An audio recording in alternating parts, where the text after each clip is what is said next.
warahmatullahi wabarakatuh. Bismillahirrahmanirrahim. Subhanaka la ilma lana illa ma 'allamtana innaka antal alimul hakim. Allahumma shalli wa sallim ala sayyidina Muhammad wa ala alihi wa sahbihi ajma'in. Amma ba'du. Yang sangat saya hormati Dekan Fakultas Kedokteran UGM, juga tri dari Profesor Zaini, Profesor Ova Amelia, yang terhormat Dr. Naini, Dr. Profesor Dr. Madharina Zulia, dan semua yang hadir, termasuk teman kami Dr. Zulfikar, semua teman-teman kru, semua yang dari UGM, semua pendengar yang sangat saya hormati. Saya tidak akan cerita tentang perspektif kesehatan karena ini wilayah yang nangani kesehatan. Mereka lebih spesifik, lebih tahu. Tapi saya akan cerita tentang sejarah kurban. Tanggal 17 Juli yang lalu kami pas sowan Pak Quraish Shihab. Beliau adalah teman Profesor Zaini, abahnya Mbak Ova ketika di Al-Azhar. Ketika Profesor SMA di sana, Pak Quraish, itu Pak Zaini kakak angkatannya. Jadi dekat sekali, dan alhamdulillah kemarin Mbak Najwa juga sambung langsung sama Profesor Ova lewat adik saya, Mama itu. Dan ini itu Bufa, sangat penting ya. Jadi kalau dalam tradisi agama itu silaturahim adalah menyambung sesuatu yang seharusnya tersambung. Saya masih ingat pesanan Pak Zaini, berkali-kali beliau bilang saya, agama yang masuk negara nggak konflik itu diantaranya paling spesial itu Indonesia, karena para wali ini mendampingi kultur daerahnya tapi tidak benturan. Misalnya kalau orang Jawa dulu pakai sesajen di sawah-sawah, katanya dimakan penunggunya. Ya penunggunya sawah itu kalau dulu ya pikirannya itu makhluk gaib. Di era modern ya penunggunya itu ya kambing, ayam itu. Jadi ya memang yang makan itu akhirnya. Tapi dulu itu aneh, diistilahkan dimakan penunggunya. Kalimat penunggu itu apa ya gak jelas, apa dengan tanda petik, apa penunggu betul gak jelas. Wali-wali datang tidak mengkafirkan itu, tapi terus dirubah jadi sedekah ke tetangga-tetangga. Jadi kultur itu gak dilawan, tapi cukup diubah. Jadi makani demit menjadi sedekah ke tetangga. Nah cerita kurban juga seperti itu. Dulu tokoh-tokoh Quraisy, penunggu Ka'bah, itu dulu sudah ndak tauhid, sudah musyrik kalau dalam bahasa agama. Itu di mana-mana termasuk kebutuhan pokok manusia itu kalau kumpul-kumpul itu makan-makan. Itu mulai dulu. Terus korbannya itu ya pasti perempuan mulai dulu. Jadi hanya bagian masak, boleh makan nanti ngenteni luyan itu, ngenteni bekas-bekasnya. Sehingga yang nyortir Abu Jahal CS itu. Jadi yang kurban harus hewannya bagus, spesial, bahkan nggak boleh dikawinkan. Hewan yang mau dikorbankan itu nggak boleh dikawinkan, nggak boleh pernah dikendarai, nggak boleh pernah dipakai bajak sawah dan sebagainya. Semuanya serba spesial. Nanti dikorbankan di Ka'bah, yang dijual Ka'bah. Nah pertanyaannya, Ka'bah ini nggak pemakan daging, yang untung ya ketua-ketuanya ini. Karena Ka'bah tidak doyan daging. Dan itu ya di atas namakan Allah, ini demi taqarrub ilallah, demi. Sehingga mereka bilang wa qalu hadhihi an'amu wa harsun hijrul la yat'amuha illa man nasa'u bi za'mihim. Ini hewan kurban harus spesial, dan yang berhak makan hanya orang-orang spesial, yaitu para penunggu Ka'bah, para sadanatul bait. Tapi karena mereka sudah tidak benar, tidak jujur, Islam mau merubah tradisi itu. Tapi kalau tradisi itu dirubah, maka Islam akan terkenal pelit, karena dari acara makan-makan menjadi tidak ada makan-makan. Jadi kadang kebenaran itu harus diganti dengan sesuatu yang tidak ekstrim, karena tadi dari acara makan-makan menjadi sama sekali nggak makan-makan. Maka terus diganti oleh Islam dengan kalimat udhiyah, dengan kata kurban. Nah kenapa itu harus terjadi? Karena kurban itu sebetulnya syariatnya Nabi Ibrahim, di mana orang Mekah itu memang turunan Nabi Ibrahim, sehingga sisa-sisa makan-makannya masih. Cuma mulai ada melenceng, ada sesajen, ada khurafat, ada bid'ah. Kemudian itu mulai masalah. Terus Rasulullah Muhammad SAW datang ingin benahi itu. Tapi yang dibenahi adalah menghilangkan kemusyrikannya, bukan makan-makannya. Akhirnya diganti oleh udhiyah. Nah, kenapa ada kurban? Kalau dalam banyak literatur, Nabi Ibrahim alaihissalam itu nabi yang paling, dengan tanda kutip, mengklaim kalau beliau itu orang paling sayang kepada Allah, paling dekat kepada Allah. Nggak ada yang dicintai selain Allah.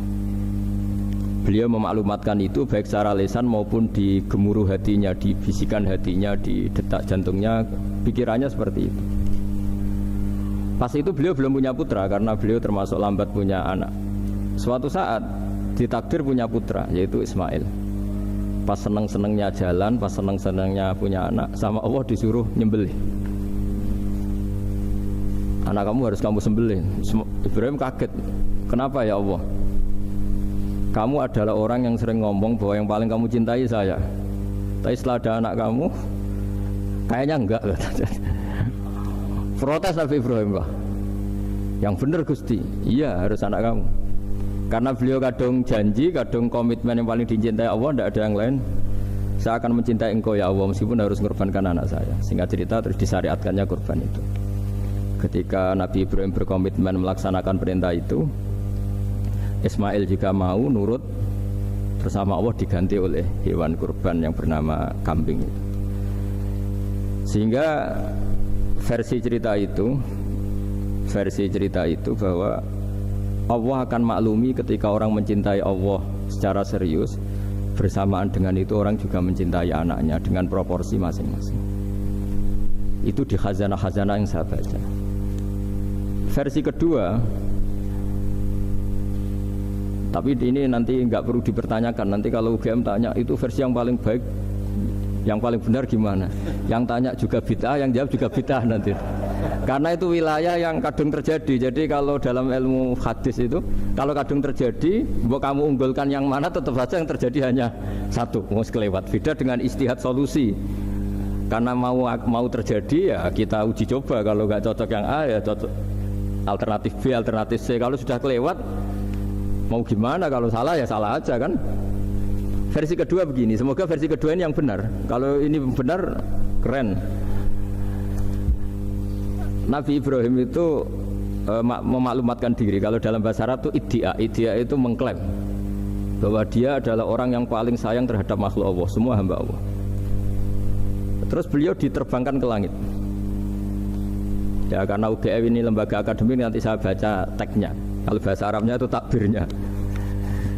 Diterbangkan ke langit, ke alam malakut, ya tidak usah ditanyakan tanya terbang gimana, nanti ribet nanti itu. Setelah diterbangkan di langit, wa kadzalika nuri Ibrahim malakutas samawati wal ardh, diperkenalkan alam langit, terus dipertontonkan. Itu ada sekian hamba Allah yang nyabu, yang ngefly, yang dugem, pokoknya yang maksiat-maksiat itu. Ibrahim ditanya sama Allah, gimana itu mereka menurut kamu? Damirhum, habisi saja Allah. Mereka makan rezekimu, hidup di bumimu, tapi mereka tidak mengindahkan engkau. Matikan saja. Sama Allah diturutin.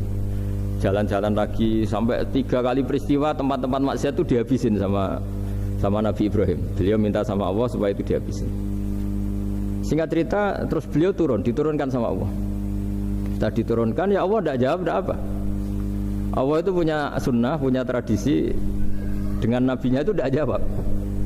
Suatu saat Nabi Ibrahim disuruh bunuh anaknya, disuruh nyembelih. Protes kan? Huwa samratu fuadi, ini kekasih saya, putra saya, kenapa engkau nyuruh membunuh? Terus kata Allah, kamu tidak ingat di malam kamu saya mi'rajkan melihat hamba-hambaku, dan itu yang bikin aku, dan saya cinta sama mereka yang bikin saya. Kamu enak saja minta dibunuh. Sengkerian gantian saya yang minta, kamu tidak nurutin gitu. Kamu pas minta saya tidak tak pikir, langsung tak turutin. Kenapa saya yang sekarang minta kamu mikir gitu. Tapi huwa samratu fuadi, itu buah hati saya. Lah memangnya makhluk-makhluk itu makhluk siapa? Saya yang bikin. Kamu enak saja nyuruh bunuh. Nah semenjak itu jadi kearifan kita. Makanya Mbak Ova ini kalau guyonan di dunia kiai, kalau ada majikan bentak pembantunya yang salah meletakkan piring atau gelas, pasti cara berpikir mesti pembantunya ada cantik. Karena kalau salah tok kok dia cantik, itu mesti mikir. Enggak bisa orang bentak orang cantik gitu. Jadi sama, misalnya saya janjian sama Gus Fikar ya. Janjian, Gus datang hari Senin gini-gini, ternyata beliau enggak datang. Kalau saya tidak punya utang, tidak atasan saya pasti marah. Sudah janji kok gini-gini. Saya bisa marah itu sebetulnya sebabnya itu dua. Saya kecewa dan dia tidak punya jasa. Tapi yang diomongkan hanya, wah kamu khulful wa'di apa? Enggak tepat. Coba kalau ini atasan saya jadi dosen karena beliau misalnya. Saya punya utang beliau. Mbok nyulayani janji apa kan? Nggih mboten napa-napa kan. Sama. Ada majikan mencintai pembantunya karena sangat cantik, mana ada mencahno piring, omahe dirubah, no itu tidak apa-apa gitu. Sama. Makanya ada guyonan di dunia kiai itu, ada anak perempuan kan nggak lazim ya perempuan pakai GL Pro kalau dulu, mungkin sekarang pakai Ninja, pakai celana jin. Sopo iku wong luput suwuk itu? Siapa itu perempuan kok gitu? Niku ponakane jenengan Mbah, astagfirullah, muga-muga pangeran nyepuro. Jadi langsung rubah dari maksudkan menjadi ndak karena keluarga. Nah, jangan-jangan kebencian kita pada maksiat itu oke, kita wajib benci maksiat, tapi tetap ada catatannya. Plus yang maksiat itu tidak orang yang terkait dengan kita. Coba kalau yang maksiat itu orang yang terkait dengan kita, itu anak kita, ponakan kita, mungkin istri kita, paling mintanya ya Allah ampuni, ampuni. Sama-sama maksiat, yang satu minta dihabisin, yang satu kita minta diampuni. Fair gak kita sebagai manusia? Tidak fair. Tidak fair. Nah, ya iya gak fair ya? Apa ya fair? Mikir. Makanya kalau ada guyonan, ya itu tadi. Ada supir salah dimarahin, pasti supir ini belum pegang rahasia. Tapi kalau sudah pegang kartu, si majikannya punya apalah gitu, simpanan gitu. Wah ini pegang, berani marah gak dokter? Nggak ada. Ini dokter Kelik juga teman saya. Itu pengalaman sekali. Jadi itu guyonan kiai. Makanya jadi manusia itu gak pernah adil sebenarnya. Makanya Allah pernah mensifati manusia itu wa kanal insanu zaluman jahula. Manusia itu sangat zalim dan sangat bodoh. Kalau misalnya jenengan tanya, orang soleh pun itu gimana? Orang soleh asal manusia tidak nabi, itu ya mesti ada zalimnya. Makanya kalau dalam kitab Hikam diterangkan, kitab Hikam itu kitab yang olah manusia. Itu menyebut begini, manusia itu siapa? Dijawab, manusia itu mangkanat mahasinuhu masawiyah. Orang yang ketika baik saja salah, apalagi ketika salah. Kita misalnya punya toko laris itu, doanya mustajab, laris, pembelinya banyak, kualitasnya bagus. Pasti ada toko sekeliling yang megap-megap karena orang sekarang ke kamu kan gitu. Sama di kampus ya gitu, kalau ada kampus besar yang lain pasti ke masjid, terhalangi karirnya di semua. Sehingga orang supaya terus merasa salah, Rabbana dzalamna anfusana, meskipun kita sedang benar pun. Saya termasuk kiai yang kalau ngelepas haji, mungkin yang haji itu mangkel. Karena saya tidak pernah muji-muji haji, meskipun saya melepas orang haji. Umumnya kiai kalau ada orang haji kan dilepas haji mabrur, tidak ada lain balasan kecuali surga. Saya itu karena pernah kecil, pernah dengerin masyarakat. Itu ngenes ketika si kiai pidato tadi ternyata ngenes. Ngenesnya seakan-akan surga itu hanya milik yang haji. Anak koyo kula sepundi Gus wong kula ora kelar kaji. Semenjak itu setelah saya jadi kiai ya dendam juga. Akhirnya setelah saya jadi kiai kalau ngaji orang yang haji mabrur balasannya surga, orang yang fikir sabar juga surga, orang yang sering dimarahin istri juga surga. Kata pokoknya surga lah terus. Sampai yang mau haji itu Gus gimana kok bahas kita kok sama dengan mereka? Ya karena saya ada ulama pesanan kata gitu. Jadi artinya gini. Ketika Anda muji ibadah haji, jangan kira yang ngenes tidak banyak, yang ngeluh juga banyak, karena mereka ada takdir gak mampu haji. Itu hebatnya Islam. Islam juga datang dengan solusi-solusi. Misalnya Jumatan itu hajinya orang miskin, orang yang ingat Allah mulai subuh sampai matahari terbit juga sama dengan umroh. Jadi karena tidak semua orang itu mampu haji. Jadi itu Islam. Jadi nanti tak bacakan, jadi versi kedua itu Nabi Ibrahim diperingatkan Allah bahwa tidak seperti itu cara mengelola hambaku. Nah Islam ini kata Allah anit tabi' millata Ibrahim hanifa. Referensinya Islam, mentornya Islam itu Nabi Ibrahim. Sehingga kita alhamdulillah punya sejarah wali songo. Saya punya orang tua Kiai Nur Salim itu sayang sekali sama umat, Mbah Mun juga gitu. Saya sama Profesor Zaini itu sudah mulai tahun 2000, terus tiap hari ketemu juga nggak pernah kecewa. Beliau itu pernah disalahpahami, mungkin Bu Ova belum dengar ini. Pernah disalahpahami karena beliau itu tangan kanannya kan agak kuat. Jadi kalau ngambil papa itu pakai tangan kiri. Itu pernah disalahpahami ya, mungkin orang hasud karena tidak mengkonfirmasi langsung mengklaim beliau itu kiai profesor, kalau apa-apa pakai tangan kiri. Kira-kira pertanyaan sunnah rasulnya mana kan gitu. Beliau itu ya hanya corong Jawa itu berambang, agak nangis tapi tidak sampai keluar air mata tapi berambang. Terus beliau bilang gini ke saya, nah, seharusnya gimana Mas Pak? Ya kalau Pak Zaini ingin jadi wali udah usah menjelaskan. Kalau Pak Zaini ingin menjelaskan berarti ingin diakui makhluk. Tapi kalau nggak dijelaskan mereka salah paham terus. Tapi cepat jadi wali karena sudah mulai mengabaikan apa kata mereka. Tapi kalau menjelaskan ya enggak, ya lama jadi walinya. Tapi bagusnya orang nggak salah paham. Pak Zaini tertawa-tawa dok. Jadi wali apa enggak? Jadi saya tuh lama sekali sekamar dengan beliau ada di badan wakaf ya Mas Fajar ya. Badan wakaf yang atas itu kan dulu tempatnya Pak Rektor kan kosong. Oleh itu kita tempati sama Pak Zaini bertahun-tahun tiap hari diskusi. Dan nggak pernah ceritanya beliau itu penting karena seneng guyon. Memang khasnya ulama itu seneng guyon. Kemarin saya ketemu Pak Kures, beliau cerita saya ini punya idola Gus Pak. Kalau manggil saya Gus kadang ya Pak. Dulu beliau doktor filsafat. Lama-lama jadi Syekhul Azhar. Itu kalau ke kuliah pakai bis ya. Kata Pak Kures pakai bis. Suatu saat di Al Azhar itu kan beda dengan di yang lain ya, agak-agak modern. Si gurunya ini, beliau itu karena banyak yang berdiri, beliau duduk ada perempuan berdiri, terus yang lelakinya berdiri, terus jatah duduknya dikasihkan perempuannya. Perempuannya itu pakai pakaian yang agak minim, agak seksi lah, agak minim. Terus si Syekhul Azhar tadi saat itu belum Syekhul Azhar, punya 2 permen.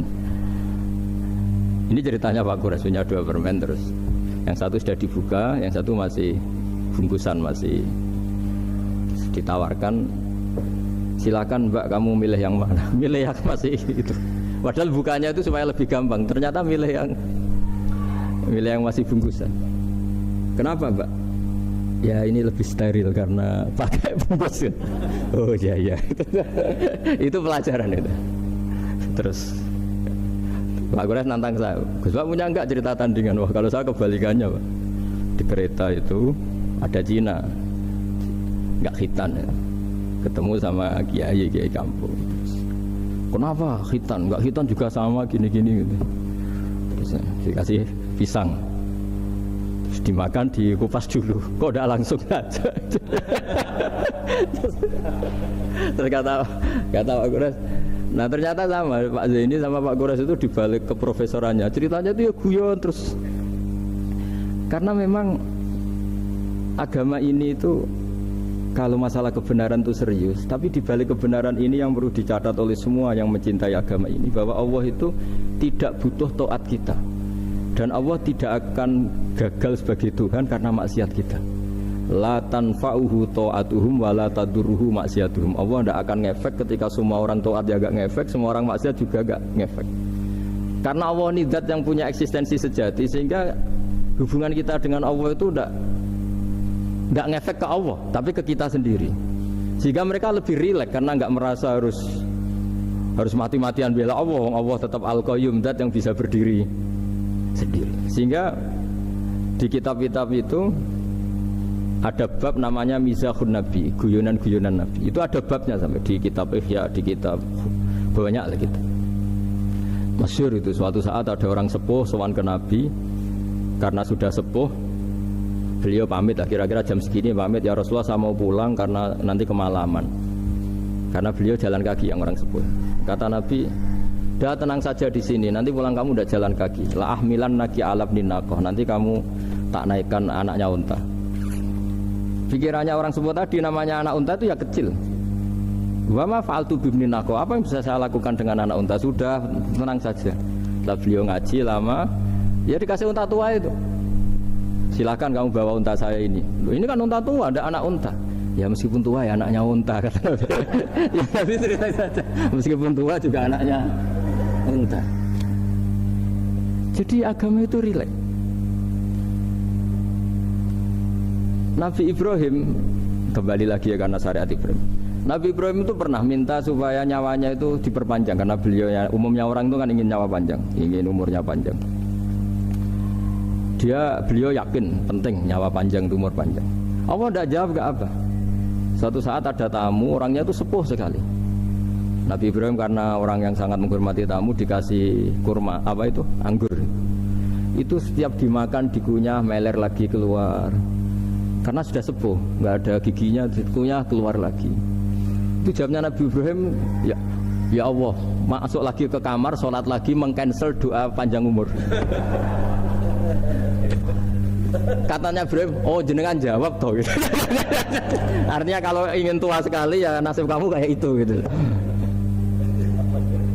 Jadi karena beliau tahu itu jawaban terus masuk kamar, oh jawab tuh Gusti jenengan, terus membatalkan doanya. Itu Nabi Ibrahim. Kalau orang sekarang enggak, dongo ngarani, ya tua ya tetap sehat, tetap wah itu. Itu lebih ribet itu. Iya, jadi karena doa itu kalau nggak diperjelas itu ya repot.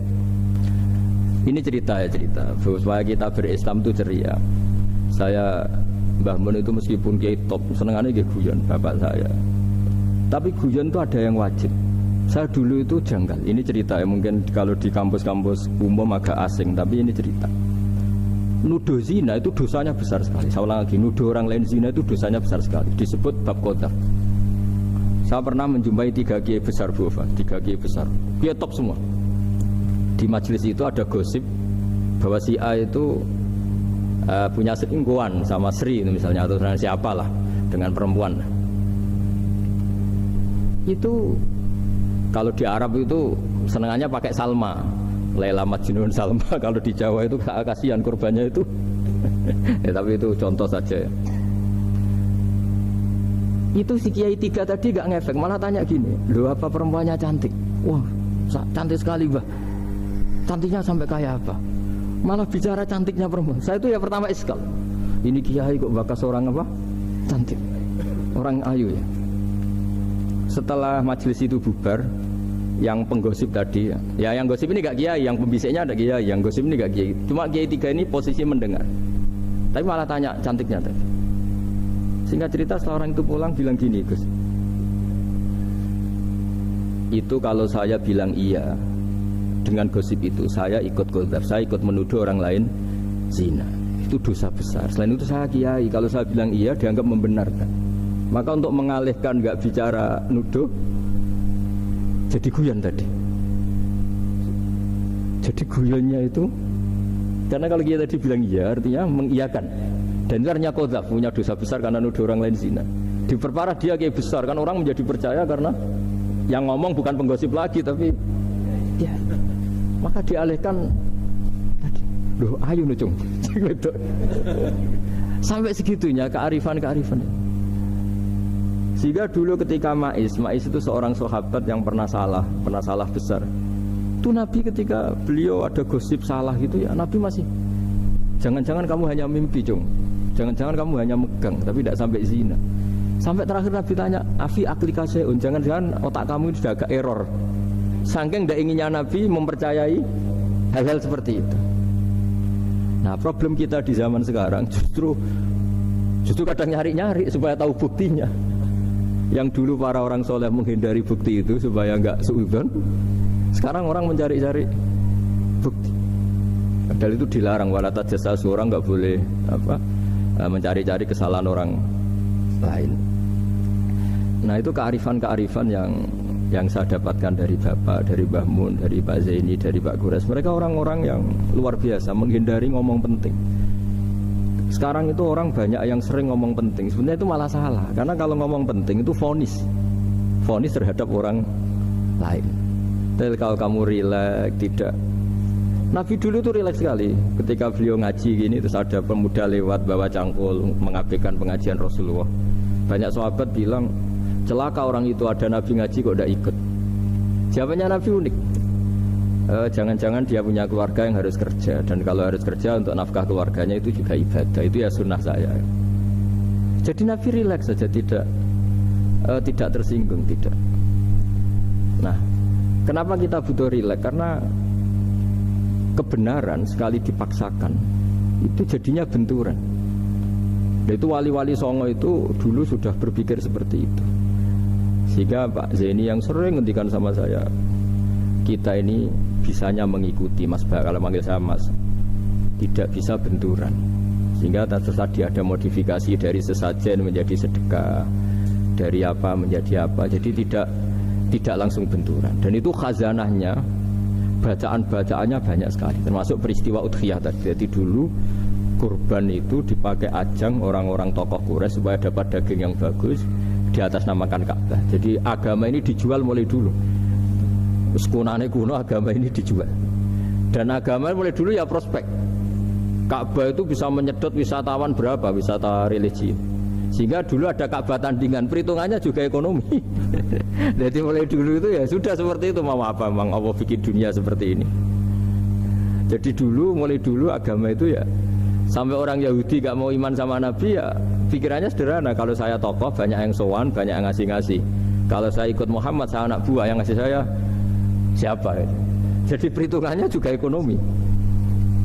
Jadi ketika Abraham mau bikin Ka'bah tandingan, itu perhitungannya juga ekonomi. Jadi ribet kan memang kalau manusia itu sudah ribet. Tapi Islam ini datang bukan untuk itu, tapi memaklumi itu. Itu hebatnya Nabi Ibrahim. Ketika beliau berdoa, ya Allah, keluarga kami saya tempatkan di Mekah.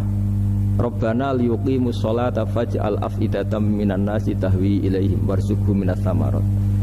Cuma menurut Islam dibalik, ya Allah, kita ini ingin anak-anak kami ini bersujud kepada Engkau, ingin anak-anak kami ini melakukan sholat. Tapi mereka ini manusia yang untuk ketahanan hidupnya butuh makan, butuh rizki, butuh ekonomi. Maka tolong ekonominya dijaga ya Allah. Jadi dibalik, demi sholat menjaga ekonomi. Jangan dengan demi ekonomi meninggalkan sholat. Jadi dibalik, jadi demi sholat menjaga ekonomi. Juga termasuk menjaga politik. Andai kan tidak ada orang Islam yang cakap politik, terutama yang soleh-soleh, kemudian negara bikin aturan ala mereka, sholat dianggap larangan, pengajian dengan larangan, juga repot.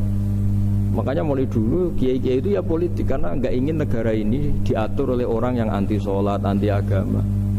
Karena kalau negara terserah yang sedang jabat, kemudian yang jabat tidak soleh, bisa nganggap maksiat-maksiat tidak ilegal, yang pengajian justru ilegal. Nah, di sini kenapa banyak orang-orang soleh dulu ya rata-rata ya berpolitik mulai sebelum kemerdekaan sampai setelah kemerdekaan. Jadi itu ada filosofinya. Nah, bahwa ada oknum-oknum yang tidak seperti itu ya monggo, itu oknum. Tapi sebetulnya awal-awalnya kenapa banyak orang soleh yang politik, karena nggak ingin negara ini dipimpin oleh orang-orang yang anti agama, anti kebaikan. Sehingga berkahnya apa? Berkahnya negara ini berkonstitusi secara Islami. Meskipun tidak negara Islam, tapi tadi hak asasi manusia terjaga, hak belajar, hak beragama, hak ibadah. Coba bayangkan kalau kita jadi korut, Korea Utara kan pusing. Jadi, nah itu uniknya, lagi-lagi ini cerita uniknya. Itu mulai dulu itu tidak ada benturan. Ketika ada Masumi, ada Partai NU, ada macam-macam. Muhammadiyah datang di Jogja itu Mbah Ahmad Dahlan itu teman dekatnya Mbah Hasyim. Saya tahu banyak tentang, namanya dulu Darwis.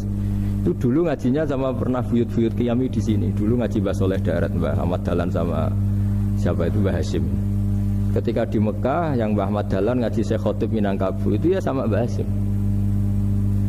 Nah kebetulan Mbah Ahmad Dahlan hidup di Jogja yang zaman itu sudah khurafatnya kayak apa, karena ada sistem agama yang sangat, menurut beliau sangat jauh dari Islam yang murni. Terus beliau revolusinya seperti itu. Yang Mbah Hasyim nempat di Jombang. Nah itu kan murni ilmu sosial, murni muqtadul khal. Terus beliau punya metode yang berbeda, tapi nggak masalah, mulai dulu nggak masalah. Kemudian yang, jadi kalau yang kadang-kadang memasalahkan tuh ya memang yang nggak tahu masalah. Sebenarnya dulu itu ya biasa aja, karena ya itu urusan metode, urusan. Saya teruskan masalah udhiyah. Jadi yang diceritakan Nabi Ibrahim tadi, bahwa benci seseorang kita atas namakan maksiat itu tidak segampang itu. Karena jangan-jangan kebetulan yang maksiat itu keluarga kita. Apakah kita punya kebencian yang sama saat yang maksiat itu keluarga kita, atasan kita, teman kita? Ya kayak tadi, kalau saya corong Jawa dibelenjani janji, ada orang janji sama saya nggak tepat waktu, saya bisa marah, itu pasti sebabnya jelas. Itu bawaan saya nggak berjasa sama saya. Kalau kata dokter Geli nggak cantik ya. Tapi kalau itu orang yang misalnya rektornya bilang, maaf ya saya tidak bisa datang hari ini, tidak apa-apa. Pasti manut itu. Atau yang nyelain janji kiai itu, cuma ngurus itu teko itu. Ini betul apa-apa.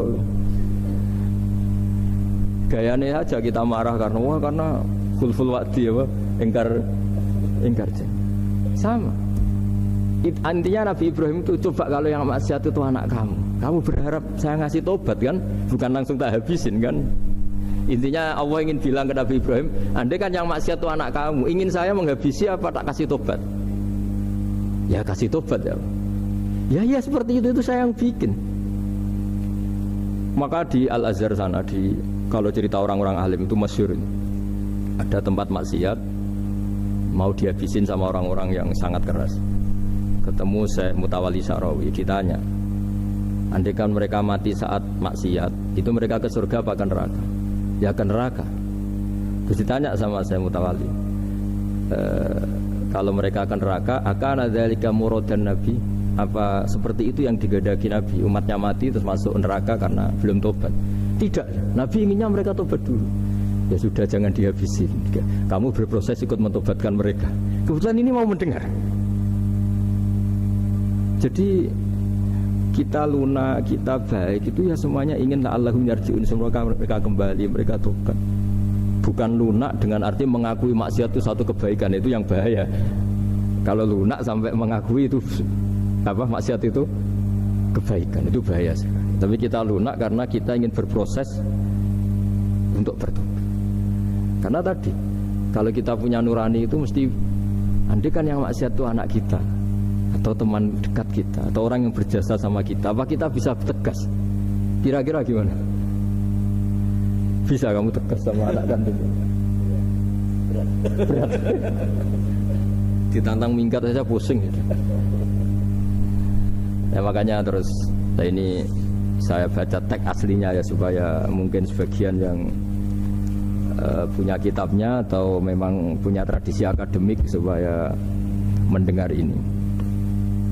Saya baca ini versi yang kedua ini di kitab Hikam. Kitab Hikam juga termasuk kitab pegangan para kiai, halaman 4 juz 2. Diredaksikan gini, waqad adzabahu ta'ala, ini masih tentang kurban. Waqad adzabahu ta'ala khalilahu Ibrahim fi ba'di mawatinihi al-azimah. Jadi Allah kalau dalam bahasa Arab memberi teguran itu namanya takdib. Makanya kalau orang nakal itu, kalau orang Jawa bilang kurang ajar. Sebenarnya ajar itu kan tahun ajaran baru. Ajar itu kan barang baik. Ya kan disebut tahun ajaran baru. Pengajaran, ajar itu kan barang baik. Jadi kalau kurang ajar berarti kurang baik.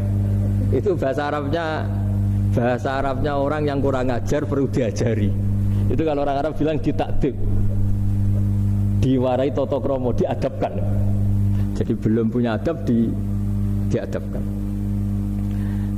Itu udah, tapi tentu Nabi Ibrahim nggak sampai kurang ajar. Ini kan cerita bahasa ya. Jadi kalau sebenarnya ajar itu udah buruk-buruk, kurang ajar berarti orang ini kurang pelajaran, kurang. Tapi di Jawa itu agak salah kaprah. Kalau kurang ajar itu ekstrim. Misalnya duduk di meja itu disebut kurang ajar. Sebenarnya ada se-ekstrim itu. Saya teruskan ya. Terus wa 'allamahu kaifa yatakhallaqu bihadzal khuluqil karim inda tilaihi alal asrar. Terus disebutkan anak Ibrahim annahu arhamul khalqi qol farafa'ahu wa ta'ala hatta asyrafa ala ahli ardi. Nabi Ibrahim diterbangkan ke langit sehingga melihat di bumi yang maksiat-maksiat itu. Faqala ya rabbi damirhum, habisi saja. Terus faqala wa ana arhamu bi ibadi minka ya Ibrahim ihbit fala'allahum yatubun wa yarji'un. Jadi setelah permintaannya semua dikabulkan, dihabisin sama Allah, terakhir cobalah kamu sekali-kali dakwah ke mereka. Kamu belum pernah dakwah kok tahu-tahu minta mereka dihabisin. Coba kamu dakwah, jangan-jangan mereka mau kembali. Nah terus sebagian cerita itu terus diteruskan ketika suatu saat Ibrahim akhirnya diminta menyembelih putranya. Inni ara fil manami anni atfahuka fanzur madza tara. Falamma tashammara lidzalik wa akhadha sikin biyadihi qala Allahumma hadza waladi wa samratu fuadi wa habbun nasi ilayya. Ya Allah, ini buah hatiku, ini orang paling saya cintai. Kenapa engkau menyuruh ini supaya saya bunuh? Terus beliau dijawab sama Allah, Ama ta'lamu anni rahimun bi ibadi kama anta syafiqun bi waladik. Fa idza sa'altani ihlaka 'abdi as'aluka dzabha waladik wahidan bi wahidin. Jadi kalau dulu kamu minta supaya hamba saya tak habisin karena maksiat, sekarang saya juga minta kamu menghabisi anak kamu. Tapi ini kan anak saya, sama itu hamba saya yang bikin juga saya kan? Nah semenjak itu Ibrahim dianggap sebagai bapak kasih sayang. Karena semenjak itu terus beliau orang yang paling sayang. Sampai ada 3 nabi yang menjadi metodenya Rasulullah SAW sebagai mentornya. Kalau Nabi Nuh melihat kemaksiatan langsung bilang, Rabbi la tazar alal ardi minal kafirina dayara, habisi semua ya Allah. Tapi kalau Nabi Ibrahim apa? Faman tabi'ani fa innahu minni wa man asani fa innaka ghafurur rahim. Orang yang ikut saya ya karuan kelompok saya, dan yang sebelum ikut semoga engkau mengampuni. Tentu lewat proses dakwah, lewat proses. Nah, Wali Songo, kembali ke Wali Songo dan para guru-guru kita, itu seperti itu semua. Jadilah Islam yang di Indonesia, Islam rahmatan lil alam, itu konstruksinya ya dari ilmu-ilmu seperti ini, bacaannya seperti ini. Karena ternyata kita tegas tadi ujung-ujungnya karena itu tidak cantik, tidak atasan kita, tidak berjasa sama kita. Kamu kalau ada supir telat, supir kok telat datang kantor gitu, pasti supir itu belum pegang rahasia. Setelah pegang rahasia tak jamin aman itu meskipun telat. Karena lebih ngeri mesti. Artinya manusia itu kayak apa ngeklaimnya tegas, disiplin, objektif. Kira-kira iya apa enggak? Enggak lah kayaknya ya. Pasti tadi. Nah itu yang makanya bapak saya kalau guyon sama saya itu, kan umumnya orang itu kalau di dunia kiai muji istiqomah. Istiqomah itu konsisten jadi imam masjid, konsisten jadi guru, jadi kalau bapak itu sering guyon ke saya, iku istiqomah apa mau digenti wong liya katanya. Artinya di balik istiqomah itu juga ada catatan lain. Jangan-jangan ambisi gak mau diganti orang lain. Jadi intinya manusia itu dalam benar saja ada unsur salahnya, apalagi pas salah gitu maksudnya. Nah ya pas benar saja ada unsur salahnya, apalagi pas salah. Nah, itulah dengan sudut pandang seperti ini adalah orang terus gak gampang menghakimi orang lain. Karena manusia yang baik adalah cukup dia merasa aibnya banyak, salahnya banyak, kemudian itu menyibukkan dia dari mencari-cari aibnya orang lain. Makanya kalau dalam cerita Ibrahim alaihissalam, karena kurban itu identik dengan syariatnya Nabi Ibrahim.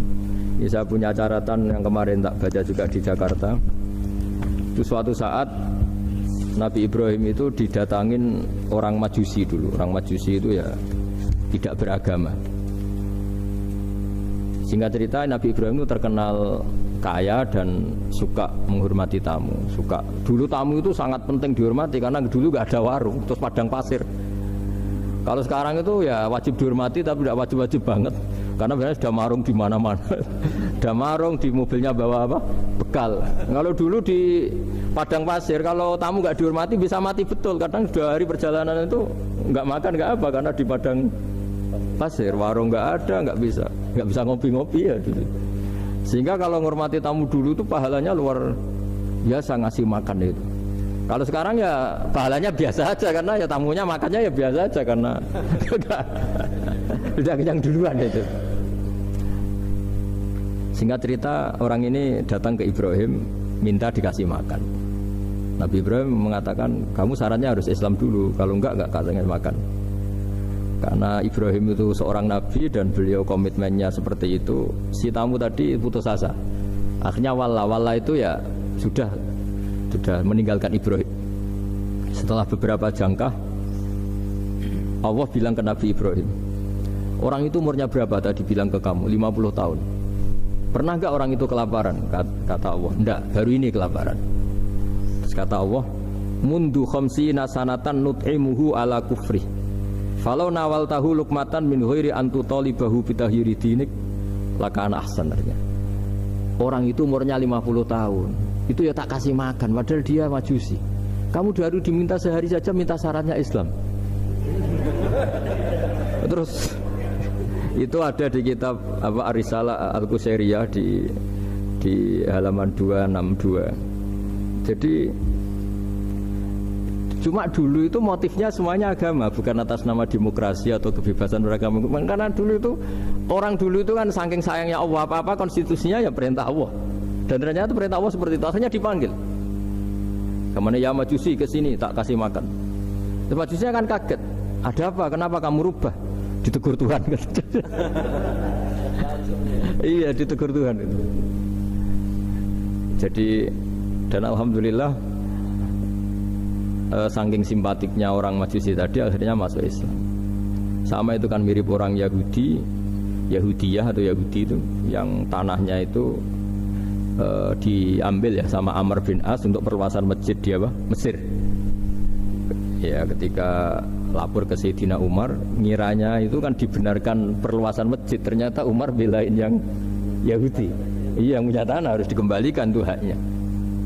Jadi Islam itu menghormati hak kepemilikan meskipun itu milik non muslim. Jadi kata Allah, mut khamsina sanatan nut'imuhu ala kufri. Falau nawal tahu lukmatan min ghairi antu talibahu bitahiri dini. Bu dikasih makan aja, enggak usah nyuruh ganti agama. Wong saya aja yang Tuhan ngasih makan dia sudah 50 tahun. Tambah syarat. Tambah syarat. Ya jadi ini cerita ya Bu Ufa. Jadi kita mungkin kenangan saya dengan Bapak, Bu Ufa dengan Profesor saya ini kebetulan teman dekat sekali sama saya dan hampir tiap hari saya ketemu minimal 3 jam bertahun-tahun. Sampai kalau kehabisan cerita akhirnya cerita keluarganya karena kesuwan belajar karena akhirnya cerita keluarga. Maksud saya tadi ini saya cerita ini barang baik ketika beliau pernah ditahan karena aktivis dulu. Itu pas mau lahirnya Bu Aufa, terus beliau berdoa mati-matian delalah dibebaskan.